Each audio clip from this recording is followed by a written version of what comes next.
And दोस्तों और एक बात, हर वीडियो की तरह हमारी इस वीडियो में भी गिव अवे है। तो गिव अवे पार्टिसिपेट करने के लिए सिंपल सा प्रोसेस है, बस आपको अपने पेटीएम नंबर के साथ एक कमेंट कर देना है, उसके बाद वीडियो को लाइक और चैनल को सब्सक्राइब कर देना है। एंड आप यहाँ पर गिव अवे एंटर हो चुके हो, उसके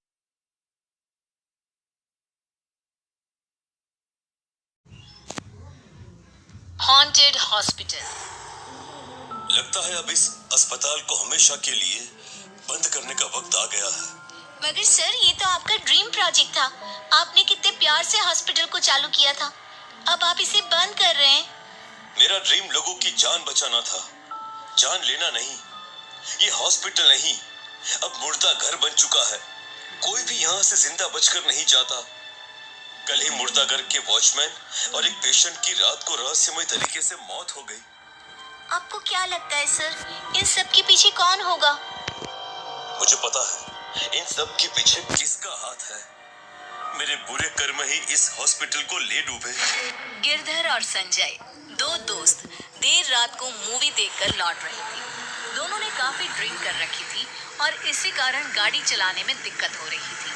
मगर फिर भी दोनों जैसे तैसे गाड़ी को चला रहे थे। तभी अचानक एक स्पीड ब्रेकर पर उनसे गाड़ी संभली नहीं और गाड़ी एक पेड़ से टकरा गई। गिरधर को तो कुछ नहीं हुआ, मगर ड्राइविंग सीट पर बैठे संजय को काफी चोट आई। इस एक्सीडेंट के कारण गिरधर का शराब का नशा उतर गया। वो मदद के लिए लोगों को ढूंढने लगा, मगर कोई नजर नहीं आया। उसने जैसे तैसे गिरधर को कार से बाहर निकाला और हॉस्पिटल की तलाश करने लगा। कुछ दूर उसे कंधे पर रखकर चला ही था कि उसे एक हॉस्पिटल नजर आया। बाहर से हॉस्पिटल कुछ पुराना सा लग रहा था, मगर अभी इमरजेंसी थी, इसलिए संजय ने गिरधर को वहीं ले जाना ठीक समझा। गिरधर, तुम्हें कुछ नहीं होगा। देखो देखो, हम लोग अभी हॉस्पिटल पहुंच जाएंगे। हैं? देखो देखो, सामने ही हॉस्पिटल है। हॉस्पिटल का अंदर का नजारा देखकर उन दोनों को बहुत हैरानी हुई, क्योंकि हॉस्पिटल बाहर से जितना पुराना लग रहा था, अंदर से उतना ही व्यवस्थित और सुसज्जित था। लग ही नहीं रहा था कि ये कोई पुराना हॉस्पिटल है। एक टेबल पर गिरधर को बिठाकर संजय डॉक्टर की तलाश करता है, मगर डॉक्टर उसे कहीं भी नजर नहीं आता। सब जगह पेशेंट ही घूम रहे थे।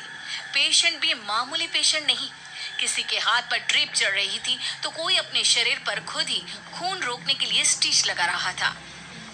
अरे कैसा अजीब हॉस्पिटल है। यहाँ इतने सारे पेशेंट हैं, मगर डॉक्टर नजर क्यों नहीं आ रहे हैं? तभी एक पेशेंट आकर संजय के पास खड़ा हो गया। अरे क्यों भाई, इतनी रात को परेशान होकर क्यों घूम रहे हो? कोई तकलीफ है क्या? डॉक्टर की तलाश कर रहा हूँ। मेरे दोस्त का एक्सीडेंट हो गया है, सिर से बहुत खून बह रहा है। मरहम पट्टी करने के लिए डॉक्टर की जरूरत है मुझे। डॉक्टर की क्या जरूरत है? मरहम पट्टी तो मैं ही कर दूंगा। पिछले 30 सालों से अपने घाव की ड्रेसिंग मैं ही तो कर रहा हूँ। कहते हुए पेशेंट पेट पर अपना घाव दिखाता है। संजय को लगता है कि शायद तकलीफ के कारण उसकी दिमागी हालत ठीक नहीं है। वो बिना कुछ बोले वहां से हट जाता है। तभी उसे नर्स नजर आती है। वो भागकर उसके पास जाता है। सिस्टर, मैं काफी देर से आपको तलाश कर रहा था। बाहर बेंच पर मेरा दोस्त है, उसके सर पर काफी चोट लगी है, उसका खून बह रहा है। प्लीज प्लीज आप चलकर देख लीजिए उसे। चलिए। क्या बकवास लगा रखी है? एक छोटे से सिर की चोट के लिए मैं तुम्हारी कोई मदद नहीं कर सकती।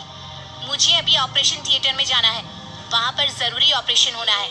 हमें पेशेंट की किडनी निकालनी है ताकि हम उसे बेच सके। तुम्हारे दोस्त को किडनी की जरूरत हो तो बता दो। बोलते हुए वो नर्स जोर से हंसने लगी। नर्स की बात सुनकर संजय बहुत डर गया। वो भागकर अपने दोस्त के पास आया तो गिरधर वहाँ पर नहीं था। गिरधर, अरे गिरधर कहाँ हो तुम? ओह गॉड, वैसे ही हॉस्पिटल कम मेंटल असाइलमेंट ज्यादा नजर आता है, और ऐसे में ये गिरधर कहाँ चला गया? संजय गिरधर को ढूंढ रहा था कि अचानक उसकी चीखने की आवाज सुनी। संजय उस आवाज की ओर बढ़ने लगा। कुछ लोग गिरधर को एक ऑपरेशन थिएटर में ले जा रहे थे। बड़े दिनों के बाद कोई जिंदा इंसान हाथ लगा है। आज तो इसका दिल, गुर्दा, किडनी सब कुछ निकाल लेंगे। मगर पहले ही कह देते हैं दिल मेरा होगा, क्योंकि ये तो बड़ा ही हैंडसम मुंडा है। मर चुकी हो, मगर अभी भी लड़कों का दिल चाहिए। सभी लोग बहुत जोर से हंसने लगे। उनके हंसने की आवाज संजय के दिल में और डर पैदा कर रही थी। संजय भागकर गिरधर को छुड़ाने लगा तो नर्स एक खतरनाक चुड़ैल में बदल गई। हमारे बीच मत आओ वरना मारे जाओगे, भाग जाओ यहाँ से। अरे क्यों भाग जाओ? आज का दिन तो बहुत अच्छा है, एक दिन में 2 शिकार, बहुत मजा आएगा ताजा ताजा खून पीने में। कहते हुए वार्ड बॉय भी एक जली हुई लाश में बदल गया। उसके पूरे शरीर पर छाले पड़े हुए थे। वो संजय की ओर बढ़ने लगा।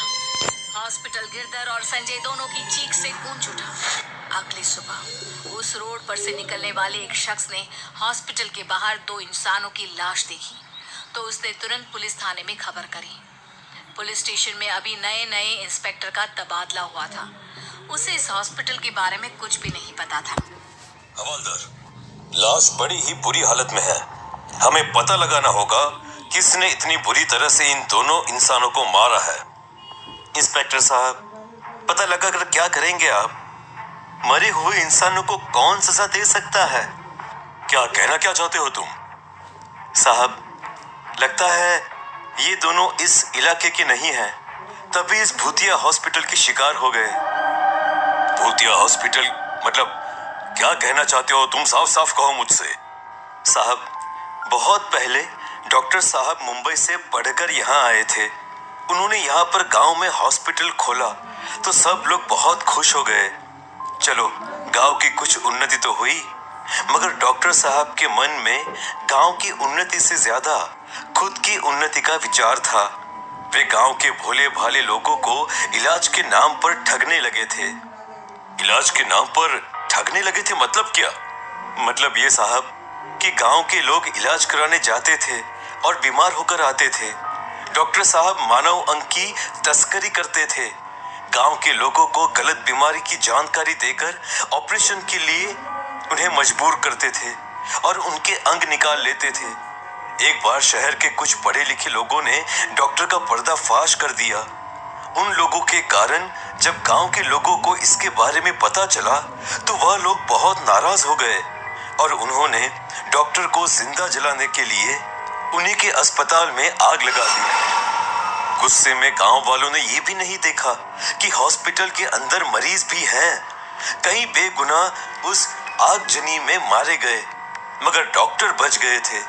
उन्होंने इंश्योरेंस की अमाउंट से हॉस्पिटल रिनोवेट करवा लिया था, मगर असमय लोगों के काल कलवित होने के कारण ये जगह शापित हो गई और उसके बाद अक्सर यहाँ पर लोगों की आत्मा को भटकते हुए देखा गया।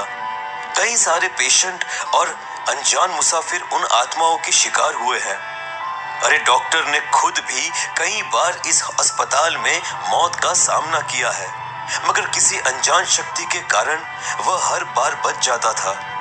कुछ समय बाद एक रात अचानक हॉस्पिटल में दोबारा आग लग गई। इस आगजनी में डॉक्टर के साथ साथ उसका पूरा स्टाफ भी जलकर खत्म हो गया। अब डॉक्टर भी अपनी मुक्ति के लिए इस हॉस्पिटल में भटक रहा है, मगर उसके द्वारा मारे हुए लोग उसकी आत्मा को रोज एक नई सजा मुकर्रर करते हैं। गांव के एक एक जन को इस बारे में अच्छी तरह पता है, इसलिए इस अस्पताल में या इस अस्पताल के आसपास कोई नहीं आता। आज ये दोनों भी उन भटकती आत्माओं के शिकार हुए हैं। ये क्या बकवास कर रहे हो? मैं नहीं मानता इन सारी बातों को। जरूर यह सब किसी की साजिश है। यदि भूत प्रेत हैं तो आज की रात मैं यहाँ जरूर रुकूंगा।